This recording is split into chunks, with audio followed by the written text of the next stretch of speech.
Hello, ladies and gentlemen, welcome back. This is Chimera Elite, and today we're going to be looking at the last of the second tier heroes, and that is Melmoth the Skull Warrior. Now, Melmoth is, again, a Skull Warrior, so that means he hits really goddamn hard. It's kind of in the past when Skull Warriors uh, were actual, not legendary, not actual heroes or champions. When you saw Skull Warrior, you avoided him and dealt with him last. Why? Because he hurt. And this is really, really demonstrated in Melmoth's ability set. Now let's just get right into it. He's not the fastest guy, he's not Wolfen, so he has decent movement for just an undead. 4 hexes, not bad. Okay health, usual health for anyone who's not legendary. Legendaries are their own special bracket with their 60 health. But his actual stats are pretty good. He has very good accuracy, 14. If he swings at something, he better damn hit. He better damn well hit. His parry's decent. His dodge, like most people, it's not very good. He's kind of a big, heavy guy. His damage, I'll get back to this in a little bit, but his damage unbuffed is 14. He's very tough, and his will of 13, which is, I've made this point before, undead will doesn't matter as much to them as it does for other units, for other races, because they're immune to fear effects already because they're undead, because they're living dead. And fear effects, admittedly, they are prevalent in the game, but I think only one unit actually has them. That's the Chimera, which has Hyperion, which the Chimera has actually kind of dropped out of favor a little bit. I'll play some more games and check it out, but in the 5 games I've played, I haven't actually seen her in a while. But enough of that. Let's go check out his abilities. He's got Sequence, which is actually a better, in my opinion, at least. In my opinion, Sequence is a better sweep. A better swipe. Sweep, swipe, whichever. Instead of dealing less damage, it makes him more vulnerable and makes him more prone to miss.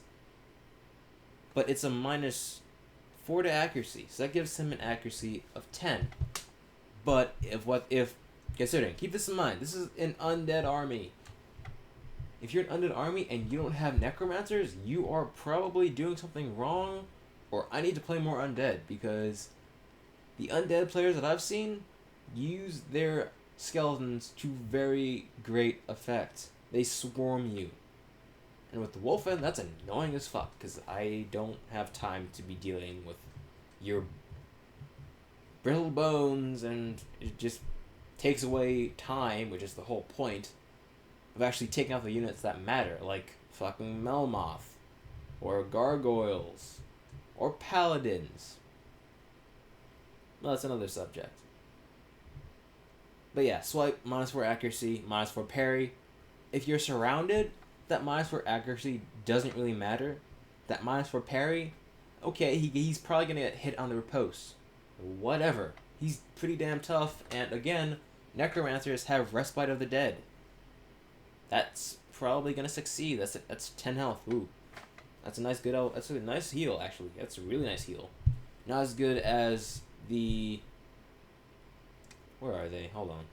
Well, you know who I'm talking about. The healers that I always use. The Wolfen Enchanters. Because if they fail, they lose 10 health. If Respite of the Dead fails, then the unit that the spell was targeting loses 10 health.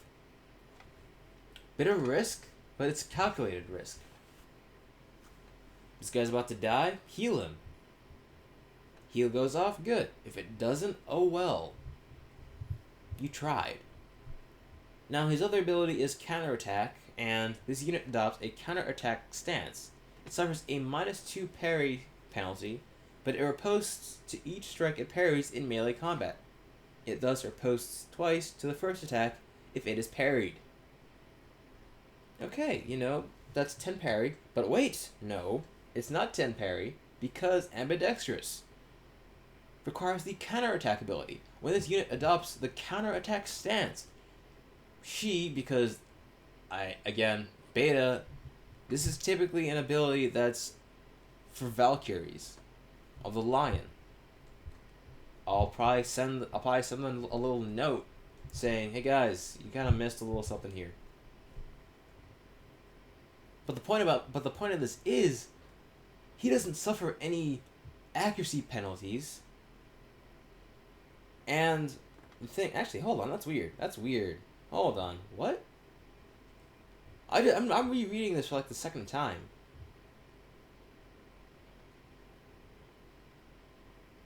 Okay. I thought this was a little bit crazier than it is, but this is still really good.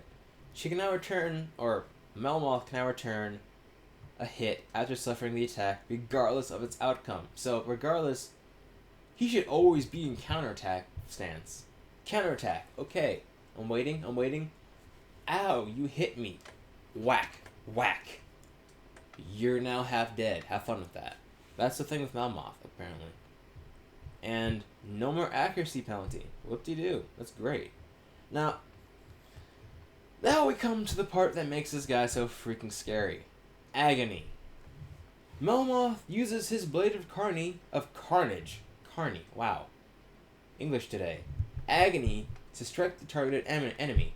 Until the end of his activation, Melmoth has a 10% chance of making a killed outright happen on each unit struck with his sword. For this duration, Melmoth heals with an amount of health equal to the damage inflicted by agony. In simple terms, this gives him 100% lifesteal, and also gives him 10% killed outright. Just, that's what it is. Done. Now, guess what? When I said his damage is pretty high before, just 14, just sitting there, Blade of Carnage. No! He's dealing 17 damage. The damage that this weapon inflicts is increased by 3. And it reduces the amount of maximum health points of the target by the total damage inflicted. This makes my strategy essentially null and void. I need to avoid this bastard because if he gets an elixir point, he can heal himself back up to full. Sequence, boom, counterattack stance. Holy hell. He can heal himself and keep himself up and active even without Respite of the Dead. Well, other than all this amazing stuff that he's got Strategist 2, which is pretty good, +2 on initiative rolls. Hopefully, if you're playing Melmoth, you'll go first. Who knows? He's got very good Fear of 17. I already talked about ambidextrous. Like most of the heroes, he's got combat instincts. Most of the frontline heroes have this. No encirclement penalties. And another big thing, this motherfucker has regeneration. I want you to envision something. 1 or 2 necromancers, doing their thing, summoning skeletons, with Respite of the Dead, along with this dude's regeneration, along with agony. This guy is possibly unkillable. You can keep him alive with regeneration, with agony, with Respite of the Dead. This guy is a machine. He will keep on going through your army and just tear it to bits. Especially with the undead, area control is kinda, in my opinion at least, their specialty. The skeletons might not be that fast, but if you summon a skeleton, just, weak, pathetic skeleton that a necromancer summons, boom, skeleton. Walks over to the point, captures it. I'm kinda busy in the middle dealing with all his shit. I can't deal with that look over there. He's just gonna have to stay there. And that means that he can have a constant flow of elixir points to keep him up and running. So, he's a really, really dangerous champion if used right. I mean, hell, all champions are dangerous if used right, but this one has this special ring to it. Like, he's dangerous. He's really dangerous. Now, the abilities that he brings to the table are actually very good. Offensive and defensive stance. Offensive stance, if you didn't know, gives you another attack. So, for undead, who have one attack a turn typically, they now get 2 attacks a turn. Defensive stance, you get a very, very big boost to parry, but you can't attack. So it's literally just cowering behind your shield, or like being, oh shit, oh shit, oh shit, where's the attack coming, when's the attack coming, and like watching for it and being like, okay, there's the attack, parry. That's what defensive stance does. Makes you very, very hard to hit. With some paladins out there, that can possibly give them a parry of like 20. If I use it on a Grave Guardian, that tosses his parry up to 20, and for another one up to 22. So, good luck hitting some of these guys. He's also got the improved version of Tide of the Dead. I'm not sure if it's called that. I'll check it out later.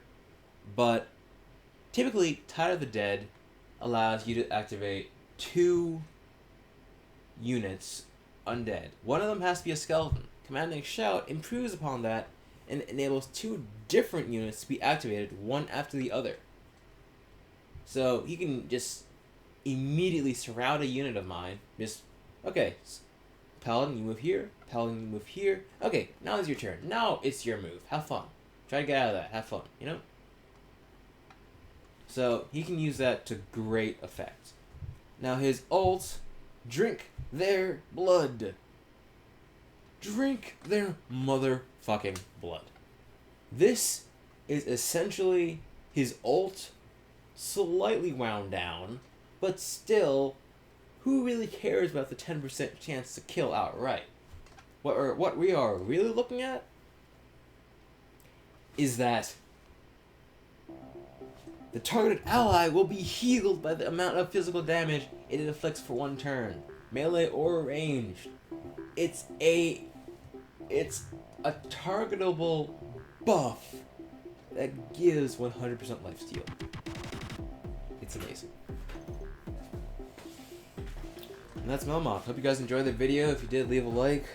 If you want more, subscribe. I'll see you guys when I see you guys. Peace.